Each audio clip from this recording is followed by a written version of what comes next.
ಸೌದತ್ತಿ ಎಲ್ಲಮ್ಮ ಸೊಗಲ್ ಸೋಮಲಿಂಗೇಶ್ವರ ನಮ್ಮ ಮನಿ ದೇವ್ರಿ ಅವಕ್ ಹೋಗಿ ಹೊಳ್ಳೆ ಬರೋರಾಗನ ಟೈಮು ಭಾಳ ಹೊತ್ತಾಗ್ಬಿಟ್ಟಿತ್ತು. ಹಿಂಗಾಗಿ ಗಾಡ್ಯಾನು ಅಷ್ಟು ಇಟ್ಟಿದ್ದು ಸಾಮಾನು ತಕೊಂಡು ಹೋಗಕ್ಕೂ ಬ್ಯಾಸರ ಆಗೈತಿ ಅಂತೇಳಿ ಹಂಗ ಗಾಡ್ಯಾನು ಗಾಡ್ಯಾಗ ಬಿಟ್ಟು ಹೋಗಿ ಮಕ್ಕೊಂಡ್ಬಿಟ್ಟಿದ್ದೀವ್ರಿ. ಮುಂಜಾನೆ ಎದ್ದು ಇವ್ನಷ್ಟು ಸಾಮಾನ ತಕೊಂಡು ಹೋಗಕ್ಕೆ ಬಂದಿವಿ ನೋಡ್ರಿ. ನಾವು ಗಿಸ್ನಾಗ ಏನಾರ ಹೋದ್ವಿ ಅಂತಂದ್ರೆ ಉಷ್ಟು ಸಾಮಾನ ನಮ್ಮ ಚೀಲದಾಗ ಜಾಕ್ಲೆ ಇಟ್ಕೊಂಡ್ಬಿಡ್ತೀವಿ. ಹಿಂಗೆ ಗಾಡಿ ತಗೊಂಡು ಹೋದ್ರೆ ಗಾಡ್ಯಾಗ ಎಲ್ಲಿ ಬೇಕು ಅಲ್ಲಿ ಒಗದು ತಿಪ್ಪಿ ಮಾಡಿಬಿಟ್ಟಿರ್ತೀವಿ ನೋಡ್ರಿ. ನೀವು ಹಿಂಗಾನ ಅಂತ ಹೇಳಿ ಕಮೆಂಟ್ ಮಾಡಿ ತಿಳಿಸ್ರಿ.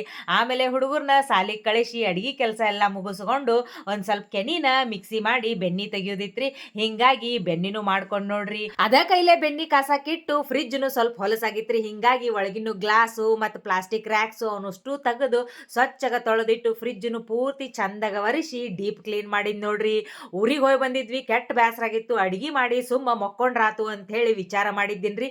ಈ ಕೆಲಸಗಳು ಒಂದ್ರ ಹಿಂದ ಒಂದ್ ಪಾಳೆ ಹಚ್ಚಿ ಬಂದಂಗ ಆಗ್ಬಿಟ್ಟು ಸಂಚನ ಮನಿ ಒಳಗನ ಇರ್ತೀವಿ ಅಂತಂದ್ರೂ ಒಂದಿಲ್ದ ಒಂದ್ ಕೆಲಸ ಇದ್ದೇ ಇರ್ತಾವ ನೋಡ್ರಿ. ನಾ ಅದಕ್ಕೆ ಯಾವಾಗ್ಲೂ ಹೇಳ್ತಿರ್ತೀನಿ, ಪರ್ಫೆಕ್ಟ್ ಆಗಿ ಪೇಮೆಂಟ್ ಇಲ್ದನ ಪರ್ಮನೆಂಟ್ ಆಗಿ ಕೆಲಸ ಮಾಡುವಂತಹ ಒಬ್ಬ ವ್ಯಕ್ತಿ ಅಂತಂದ್ರ ಅದು ಗೃಹಿಣಿ ಮಾತ್ರ ಅಂತ ಹೇಳಿ. ನೀವೇನಂತೀರಿ? ಕಮೆಂಟ್ ಮಾಡಿ ತಿಳಿಸ್ರಿ. ಮುಂದಿನ ವಿಡಿಯೋದಾಗ ಮತ್ತ ಸಿಗ್ತೀನಂತ್ರಿ.